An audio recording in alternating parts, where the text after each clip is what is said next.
Andrei Lankov, The Real North Korea, Life and Politics in the Failed Stalinist Utopia.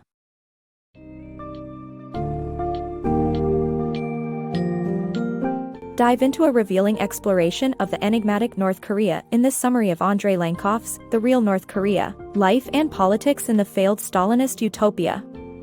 Uncover the secretive dictatorship that has existed since the late 1940s, initially under the rule of Kim Il-sung and now under the control of his grandson, Kim Jong-un grasped the workings of a communist monarchy and the caste system of the Songbun, which determines status and opportunities.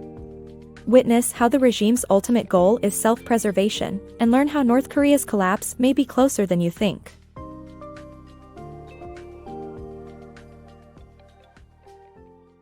North Korea's communist monarchy. North Korea's history as a communist monarchy and the factors that have sustained its regime are explored in this summary. Since the late 1940s, North Korea has been ruled by a national Stalinist dictatorship. After the Soviet Union took possession of Korea's northern half in 1945, Kim Il-sung was chosen to lead the new People's Republic. Purges during the 1950s allowed Kim Il-sung to replace Soviet government appointees with his own loyalists, forming a Maoist communist state where the state would provide all basic needs. Kim Il-sung created a personality cult that went even further than those in China and Stalinist USSR. Upon his death, his son, Kim Jong-il, succeeded him, and when he died, his son, Kim Jong-un, came to power, making North Korea unique in the world as a communist monarchy. Between 1 and 2 million North Koreans work for the regime out of a total population of 24 million, most of whom live in poverty. North Korea's leaders are often portrayed as zealous ideologues or sadistic killers, but they are ultimately human and not necessarily either. They are shrewd, effective and brutal leaders, perhaps the most ruthless and Machiavellian in the world today. Despite its isolation and frequent tensions with the rest of the world, North Korea's regime has sustained itself through a combination of factors. The prosperity of South Korea, in particular, is a significant geopolitical concern for the North Korean leaders. The per capita income ratio between the two countries is somewhere between 15:1 and 40:1, and North Korean leaders fear that if their people learn how their southern neighbors live, they might revolt and topple the regime. This fear largely explains North Korea's isolation and resistance to reform, but it may also be the regime's undoing. The slow but palpable improvement in North Korea's economic situation may lead to changes that North Korea's leaders are unprepared for. North Korea's authoritarian regime. North Korea is a reclusive state with an authoritarian regime operating on a philosophy called Juche and sustained by a pervasive personality cult around its leader, Kim Il-sung. The state exercises strict control of people's work, consumption, residence, and travel, requiring all citizens to join one of its many organizations and attend mandatory indoctrination meetings. The average household monthly income is between $25 and $40, and per capita GDP, akin to that of Kenya's or Chad's. Farmers are allowed tiny private plots, and travel outside one city or county requires a permit. Even today, North Korea employs about 300,000 paid informers, who continue to monitor citizens' every move. The regime's economic stagnation could lead to bankruptcy, but systemic collapse is possible if reforms are implemented. Limited access information in North Korea. North Koreans are strongly prohibited from accessing outside world's information. They only have access to state broadcasts on their radio or TV sets, and must get security clearance to use foreign collections in libraries. Back issues of many periodicals including North Korean newspapers are also restricted. Moreover, the state has engaged in formidable internal propaganda for decades aimed at misinforming its people about the outside world, especially South Korea, and their country's history. North Korea's caste system. North Korea's Songbun system is a hereditary caste hierarchy that ranks individuals based on their ancestors' actions and affects their social status, education, and job opportunities. Dissent is punished for generations to come, making it a powerful means of suppression. The system was introduced by Kim Il-sung and is still in place today.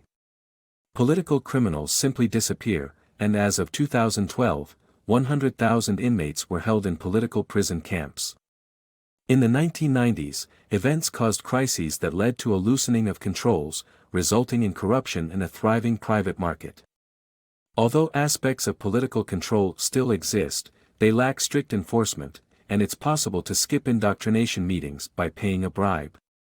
North Korea remains a problem for the outside world because, in order to survive, its decision-makers have no choice but to live dangerously. The resilience of private enterprise in North Korea. Despite a series of devastating events that led to the Great Korean Famine in the mid-1990s, North Korean farmers were able to bounce back by cultivating illegal private fields, which now account for 20% of the country's harvests. This marked the emergence of a private economy that further developed as people struggled to survive by producing and selling handicrafts.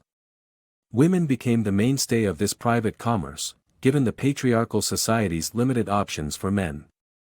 However, the government's aim is towards regime survival, and its nuclear weapons program is just one of many strategies deployed towards this objective. The thriving private economy operated across the Chinese border, involving both imports and exports, to fuel the development of a middle class. Today, informal economic activities contribute 78% of North Koreans' average total household income. The late 1990s saw advancements in communication technology, which led citizens to enjoy the use of cell phones, inexpensive VCRs and DVD players, and computers to a lesser degree. North Korea's challenging economic situation. North Korea's socialist economy failed due to the heavy militarization of its society and a self-reliance notion that discourages specialization. Instead of pursuing economic reforms, the country relies on diplomatic schemes to obtain aid from other countries. North Korea's leaders will not likely implement significant economic reforms, which would most likely prove destabilizing and undermine the state's control of information. Pyongyang has used nuclear blackmail in negotiations to obtain aid and concessions. Due to its success in using nuclear threats, North Korea will not give up its nuclear capability. The US's approach of strategic patience has been to wait until North Korea takes steps towards denuclearization. It should be noted that the North Korean regime's collapse will not immediately lead to a utopian society. Fostering change in North Korea. The most effective way to promote change in North Korea is through education and fostering a second society of North Koreans among refugees in South Korea. Military means and sanctions are not likely to achieve desired results. To foster change in North Korea, the key is to educate North Koreans about the outside world. This generates internal pressure for change. Digital media and radio transmissions, as well as connections with North Korean refugees in South Korea, are ways for information to reach North Korea. The most effective channel for promoting change is through official exchanges such as cultural or academic programs, which involve the elite who can influence change. Fostering the growth of a second society of North Koreans among refugees in South Korea is vital. This group can become a source of dissent and eventually form a new intellectual elite after the current regime falls. Military strikes and sanctions are not practical solutions. Military strikes are not likely to reach the underground facilities where North Korea's nuclear materials and weapons are stored. Sanctions would likely only hurt the common people, as the Pyongyang elite value the stability of their regime above all else. Strategic patience has limited use because North Korea can continue to advance its nuclear program until it receives a response. Focusing on education and creating a second society of North Koreans is the most effective way to foster change in North Korea. The inevitable end of North Korea. North Korea is on the brink of an inevitable collapse as its regime is unsustainable and unlikely to last another 2 decades. Kim Jong-un must choose between taking risks to extend its lifespan through reforms or persisting with the status quo. The collapse of the regime is expected to be sudden and violent and would create a long and painful recovery period for its citizens. To mitigate global risks, peacekeeping forces are likely to be deployed. While unification with South Korea is expected, it would require extensive effort and time to clean up the mess left by the Kim family's long misrule.